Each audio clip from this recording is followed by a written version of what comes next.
Bonjour à tous et bienvenue sur Séries et Jeux vidéo. Je suis Lucifer depuis ses tout débuts sur la Fox en 2016 et j'attendais avec impatience de pouvoir en parler sur cette chaîne. La série était déjà de bonne qualité et son annulation a été un moment de stress pour tous les fans qui ont quand même réussi en quelques semaines à persuader Netflix qu'il y avait un potentiel énorme avec la série.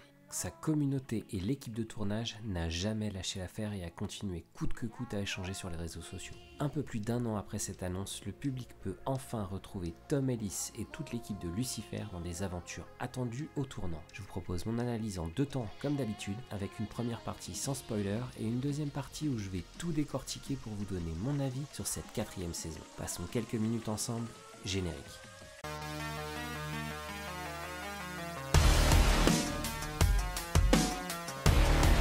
Reprenons d'abord les bases et revenons à qui est ce Lucifer Morningstar et surtout d'où il vient. On connaît tous le personnage de Lucifer, l'ange qui s'est révolté et qui a provoqué Dieu jusqu'à être déchu de son rang et être rétrogradé en démon, maître des enfers. Mais ce Lucifer Morningstar n'est pas issu que de la Bible, de l'enfer de Dante ou du paradis perdu de John Milton.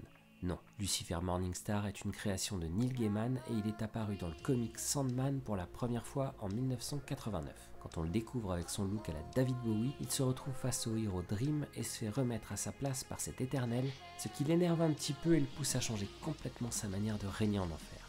Il décide finalement d'abandonner son poste et part s'exiler sur Terre à Los Angeles où il gère un club de jazz loin de son rôle de maître des enfers. Le comic créé par Neil Gaiman, à qui on doit également American Gods, pour très bientôt Good Omens sur Amazon Prime, fait partie de l'univers d'ici et Lucifer y joue le rôle du deuxième personnage le plus puissant, juste derrière son frère Michael. L'histoire de Lucifer Morningstar est très largement inspirée de l'œuvre de John Milton, Le Paradis perdu, qui aurait été écrit au XVIIe siècle par les deux filles de l'écrivain qui étaient aveugles. Ce livre représente pour beaucoup le récit de la Bible vu du côté des enfers et il débute à l'épisode de la tentation d'Ève par Lucifer dans le jardin d'Éden juste après que les armées des démons aient été repoussées en enfer par les anges menés par Uriel. La saison 1 de Lucifer sur la Fox débutait donc juste après l'introduction du personnage dans la BD et après quelques aventures que je ne vais pas vous résumer ici, on retrouve finalement Lucifer au tout début de cette saison 4 dans son club perdu après avoir été abandonné par Chloé qui avait besoin de prendre du recul en Europe. Officiellement, elle était en vacances après avoir reçu une balle pendant sa dernière mission, mais concrètement, elle devait digérer le vrai visage de son partenaire, celui du démon. J'attendais cette version de Lucifer façon Netflix avec impatience parce que selon moi, les séries de 20 épisodes n'ont plus de raison de vivre aujourd'hui avec une bonne partie des épisodes qui ne servent qu'à faire du remplissage pour que la saison dure bien de septembre à juin. La campagne de promo de Netflix et de l'équipe, avec en tête Tom Ellis, Aimé Garcia et Lauren German, nous avait vendu une saison bien plus adulte dans tous les sens du terme, un Lucifer taillé comme une statue grecque et du contenu plus travaillé que ce qu'on avait pu voir jusqu'à maintenant. Autant le dire tout de suite, cette saison 4 montre clairement le niveau de la série tout en gardant les ingrédients qui avaient fait son succès dès la saison 1.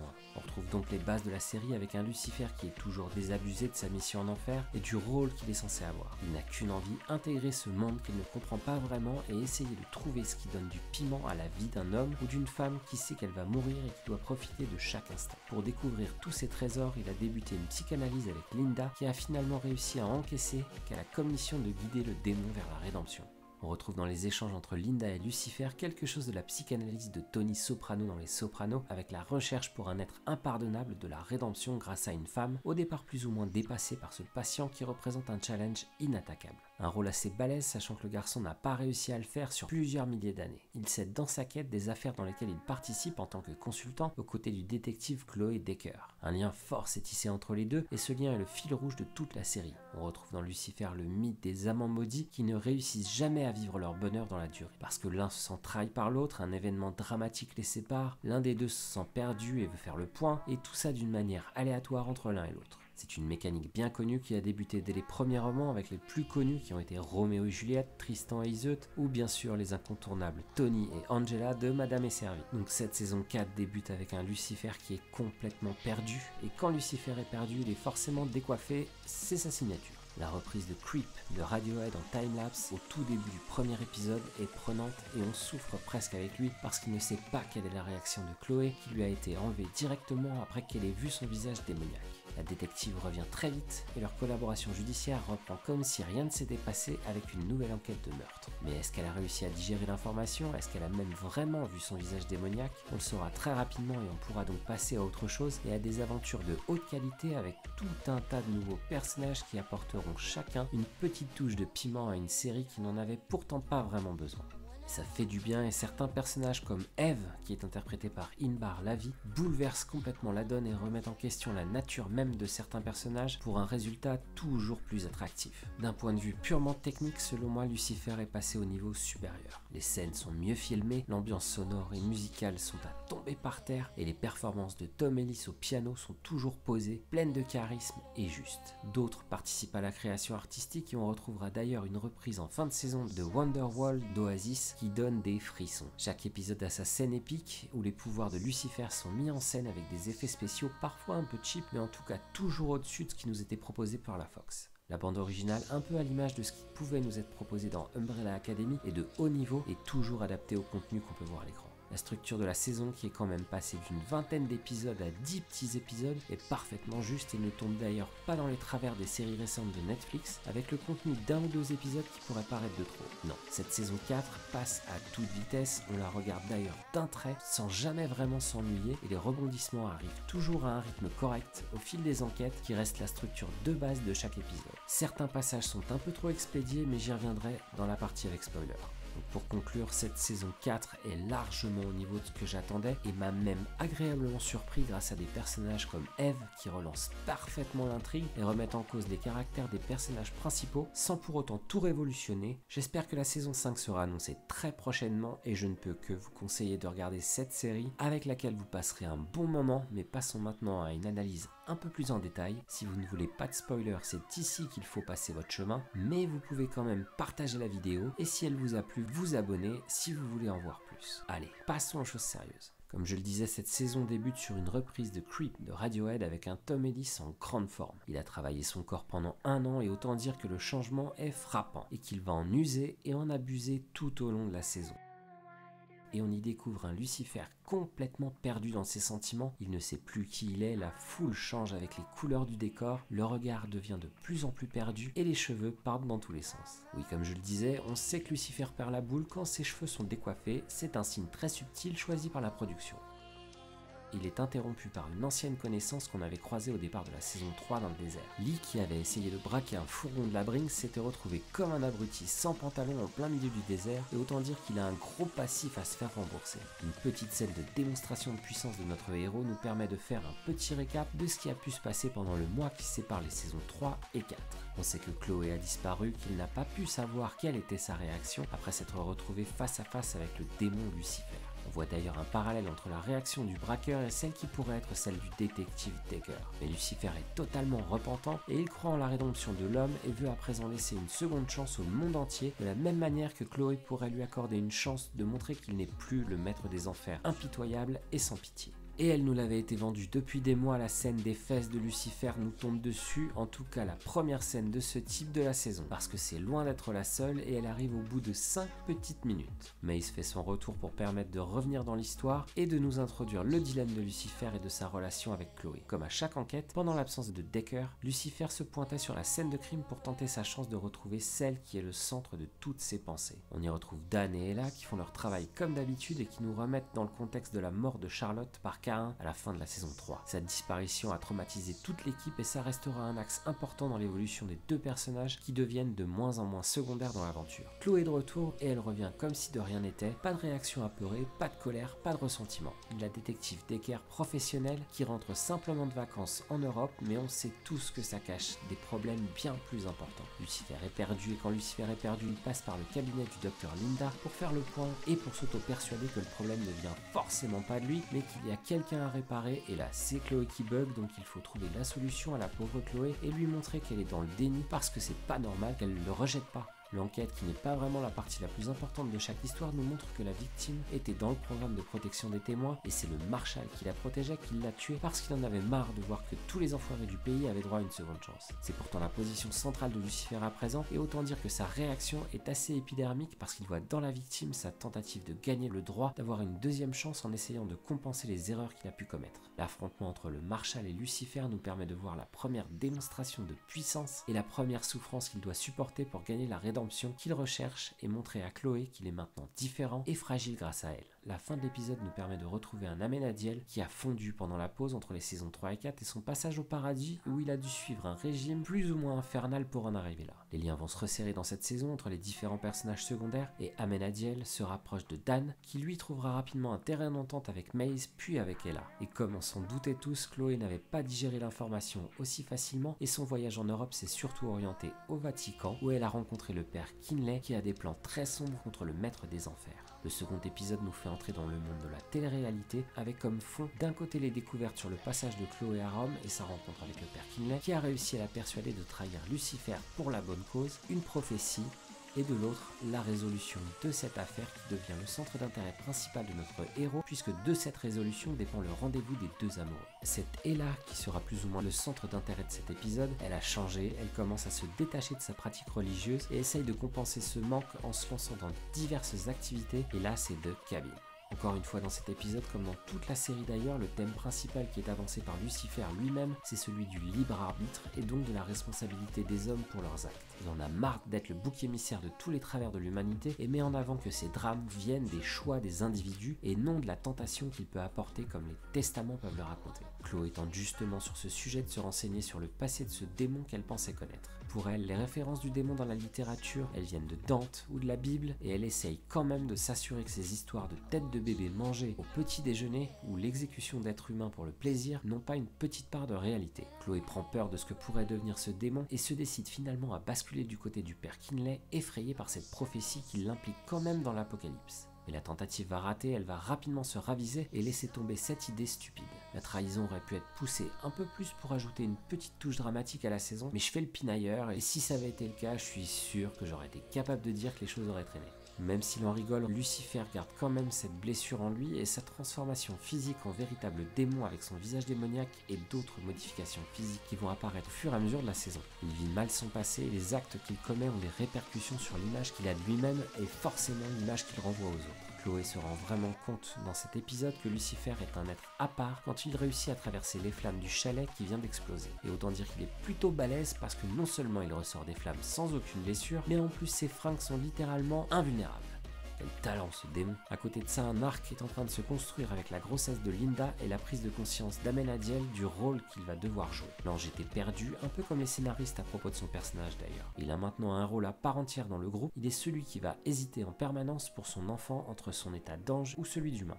Tous les personnages sont en reconstruction et ils recherchent tous un but à leur voyage. Comme Amenadiel, Linda ne sait pas vraiment comment réagir à l'annonce de cette grossesse, mi-humaine, mi-angélique. Chloé est partagée entre son implication avec le père Kinley ou les sentiments qu'elle a pour Lucifer.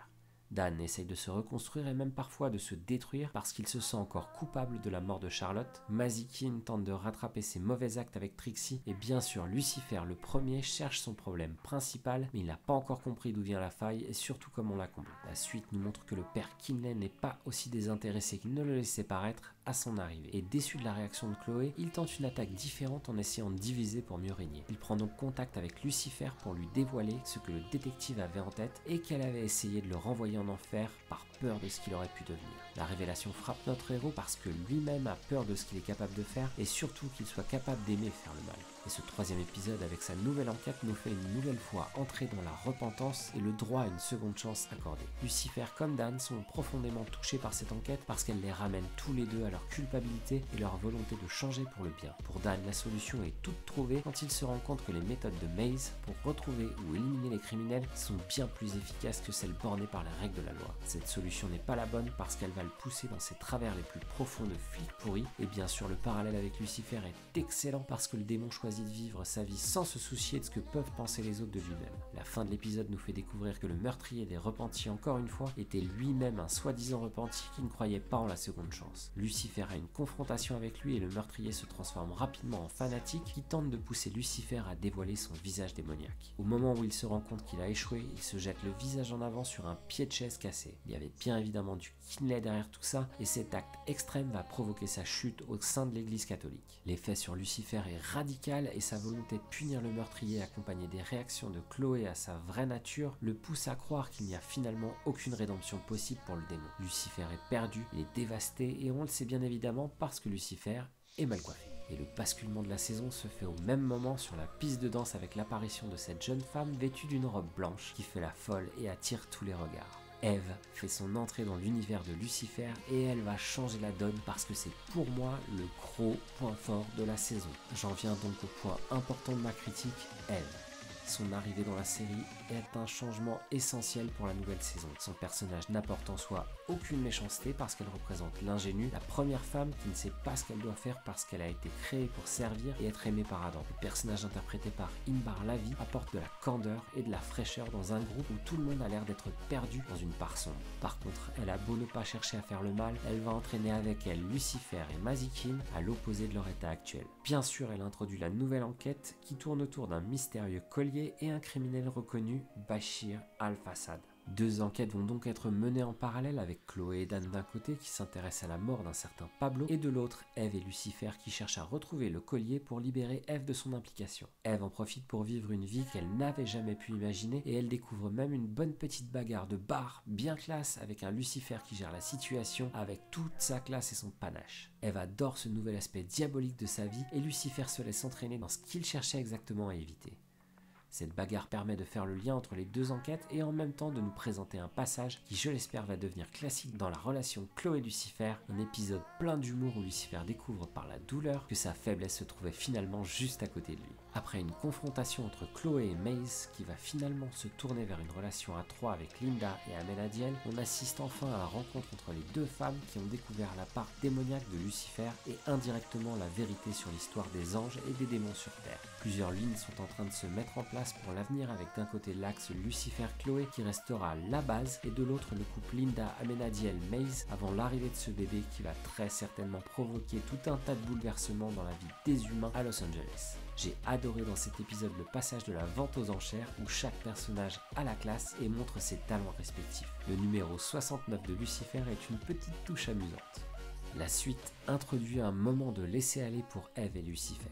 Ce couple qui a quand même provoqué la chute de l'homme du paradis à sa vie sur Terre se reconstruit dans ce qu'il a de plus extrême. Ils vivent leur passion sans aucune limite, comme si aucun interdit n'existait. Ils ne partagent pas que les partenaires, ils partagent aussi la brosse à dents. À partir de l'épisode 5, la saison bascule dans une nouvelle spirale qui devient nettement plus intéressante. On voit les personnages qui commencent à s'orienter petit à petit vers une nouvelle structure pour la série. Chaque personnage se construit un nouveau rôle et même si Eve apporte avec elle le chaos dans la vie de Lucifer, de Maze, d'Ella ou de Chloé, elle aide au moins chaque personnage à pousser ses choix jusqu'à la limite et à redéfinir ce qu'il ne voudra pas être. Elle n'est bien sûr qu'un passage pour Lucifer, mais elle aide au moins Chloé à comprendre par de la jalousie ce qu'elle ressent vraiment pour le démon et Eve lui montre en quelque sorte que l'amour ne doit pas être limité par l'idée qu'elle peut avoir de sa part démoniaque. Le rôle d'Eve dans la série ne doit pas être épisodique parce que l'actrice apporte un charisme impressionnant, une séduction qui n'a jamais besoin de tomber dans la vulgarité, une candeur qui ne la place pas pour autant comme la petite stupide qui ne sert finalement à rien. Eve sera indispensable à l'avenir de la série, croyez-moi.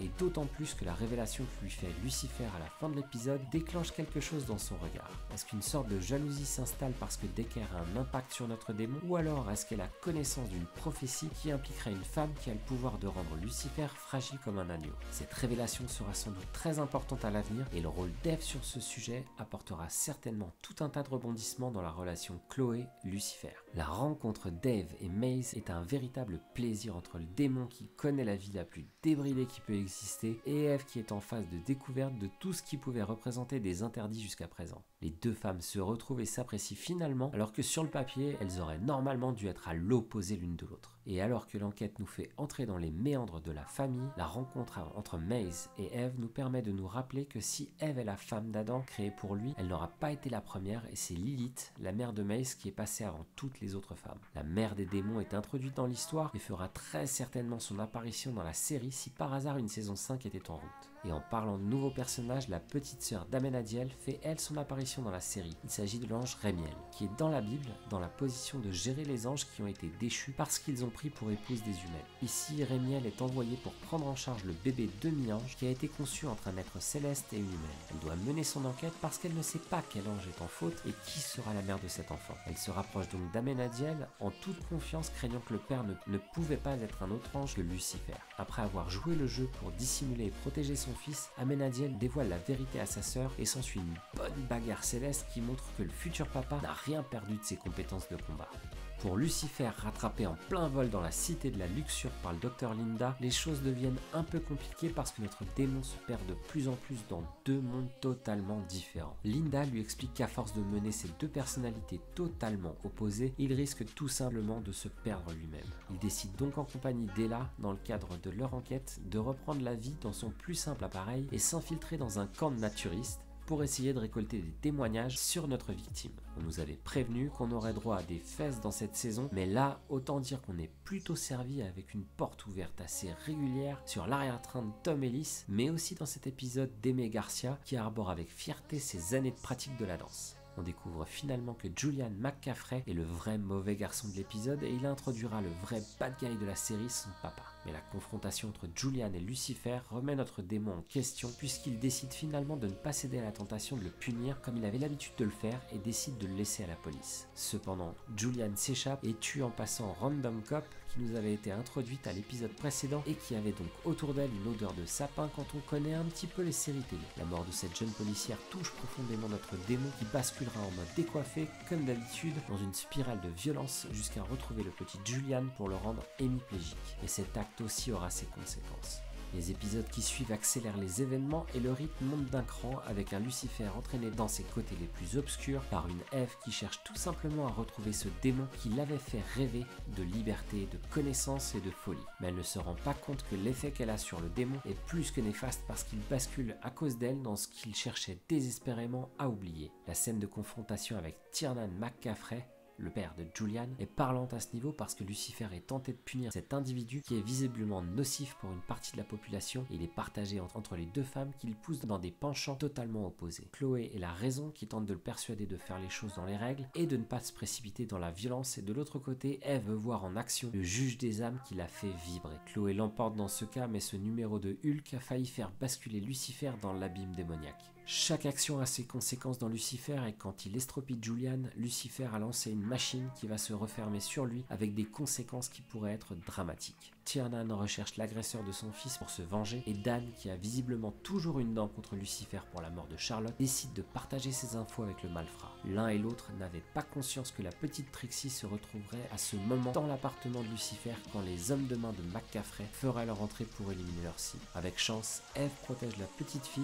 et Lucifer se charge des explications avec l'homme de main. Le face-à-face entre Lucifer et Tiernan qui suit laisse des doutes sur la survie du malfrat, mais Lucifer a finalement compris qu'il était allé trop loin dans ses penchants démoniaques et même s'il espère que les conséquences ne seront pas trop graves, on sait tous qu'il va avoir quelques problèmes pour gérer ses actes et ce que ça va impliquer pour l'image qu'il aura de lui-même. Et quelques instants plus tard, le verdict tombe puisqu'il appelle Linda au secours car en vérifiant s'il avait toujours ses ailes d'ange, il se rend compte que sa transformation en démon est bien en cours et Chloé, qui rendait une dernière visite au père Kinley pour l'abandonner à son jugement, se rend elle aussi compte que la prophétie est toujours d'actualité parce que ce premier amour de Lucifer n'était peut-être pas elle, mais la première femme qu'il a aimée, c'est bien évidemment Ève.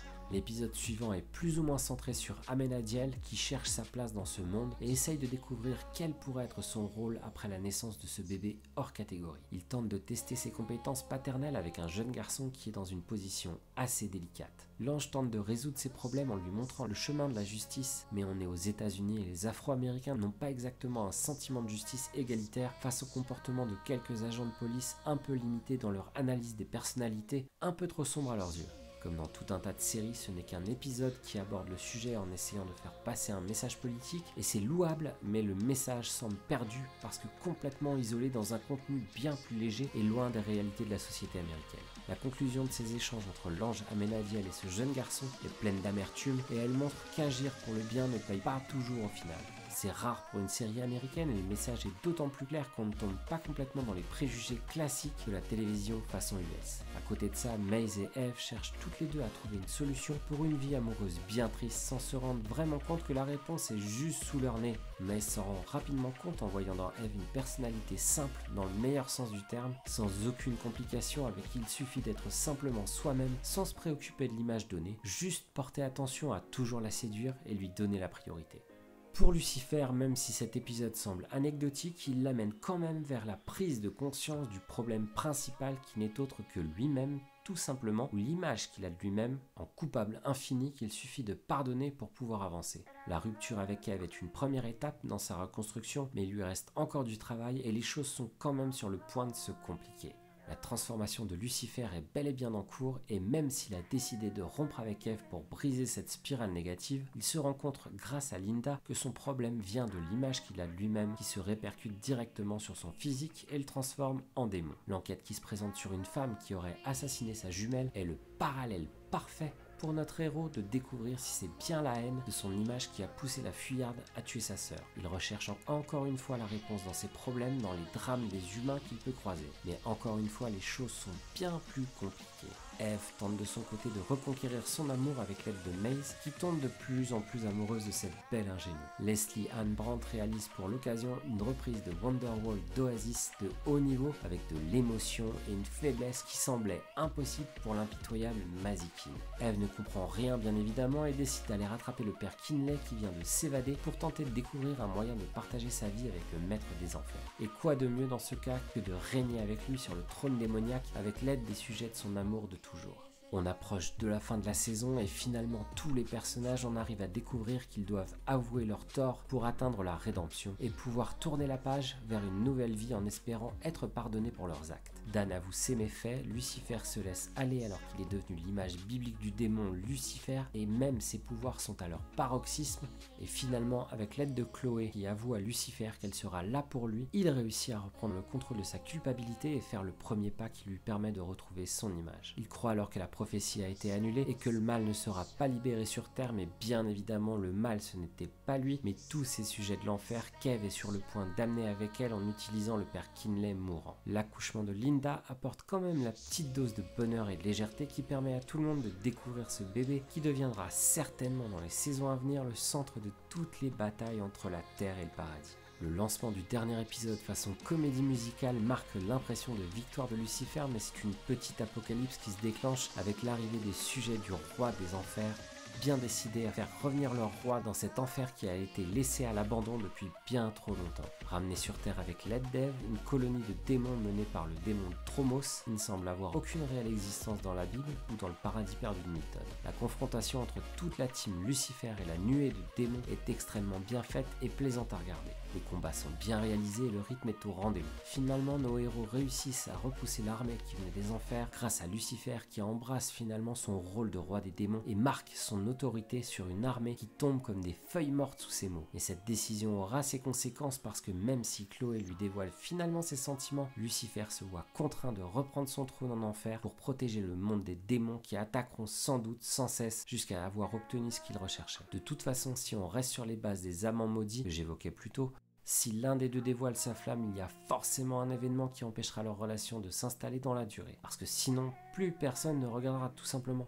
Voilà pour cette analyse, la saison 4 se termine d'une manière qui permettrait à la série de terminer là sans gros cliffhanger et avec une conclusion à pas mal de questions qui étaient restées en suspens. Mais elle laisse aussi la porte ouverte à une éventuelle 5e saison avec pas mal de problèmes non résolus, comme le personnage de Lilith qui pourrait très bien venir de la série Sabrina, un Lucifer qui dans les deux shows est de retour en enfer et laisse donc la porte ouverte à un lien entre les deux séries qui font toutes les deux partie de la franchise DC Vertigo. Mais dans ce cas, qui pourrait libérer notre démon de son poste de roi des enfers? 3 possibilités sont envisageables tout en gardant à l'esprit que seul un ange peut régner en enfer. D'un côté, dans le comic original, Lucifer avait laissé sa place à Sandman pour quitter l'enfer avant de se diriger vers Los Angeles, mais cette option impliquerait soit d'intégrer Sandman dans la série Lucifer, soit d'adapter la série Sandman et de faire un crossover entre les deux séries. Cette option est donc peu probable pour l'instant. La deuxième possibilité serait d'utiliser le bébé de Linda comme voulait le faire Dromos, parce que cet enfant est à moitié ange et il pourrait régner sur les enfers sans aucun problème. Le seul souci, c'est que Linda devrait accepter de se séparer de son enfant pour toujours parce que ce n'est pas vraiment un travail à mi-temps. Et la dernière possibilité, qui me semble la plus probable, ce serait que l'ange Michael, le frère de Lucifer, celui qui l'égale dans le classement des anges, celui qui a été abordé au moment du choix des prénoms du fils de Linda et d'Amenadiel, Linda proposait Michael comme prénom et Amenadiel rigolait en disant que ce n'était pas une possibilité. Quoi qu'il en soit, si une saison 5 est annoncée dans quelques temps, le budget va clairement monter d'un cran et le parallèle avec une nouvelle saison de Sabrina qui débuterait elle aussi en enfer me paraît une évidence un peu trop claire pour que personne chez Netflix n'y ait pensé à un moment. Merci d'avoir suivi cette vidéo et j'espère ne pas m'être trop perdu dans les détails de cette saison que je considère comme la meilleure production de la série jusqu'à présent, avec une performance de très haut niveau de la part de Tom Ellis et de Inbar Lavie qui pousse la série du rang de simple divertissement à un rendez-vous qui restera inévitable pour une communauté qui s'agrandit de plus en plus grâce à Netflix cette année. Si vous ne connaissiez pas encore Lucifer, allez-y les yeux fermés, n'y cherchez pas des événements totalement crédibles et logiques, mais la série assume totalement son aspect comédie et utilise la mythologie de Milton ou de Dante pour nous présenter un Lucifer presque tout puissant dans son univers mais totalement perdu dans notre monde de mortels. La série était déjà très bonne sur la Fox, mais elle passe un cap sur Netflix en assumant parfaitement son côté irrévérencieux mais toujours mignon avec une équipe d'acteurs qui laisse voir que l'aventure est aussi agréable pour eux sur les plateaux que pour nous devant nos écrans. C'est donc fini pour cette semaine. Comme d'habitude, on se retrouve mardi pour mon analyse de l'avant-dernier épisode de la saison 8 de Game of Thrones. Si vous avez aimé mon travail, n'hésitez pas à vous abonner ou à partager ma vidéo sur Twitter ou Instagram. Plus de personnes verront mon travail, plus je pourrai vous proposer des contenus variés et en avant-première. Je vous prépare pour très bientôt une critique de la série Tchernobyl sur OCS et vous aurez une petite présentation de Manifest juste avant sa diffusion cette semaine sur TF1. Quoi qu'il arrive, profitez bien, regardez des séries, jouez à volonté et je vous dis à très bientôt sur Séries et Jeux vidéo.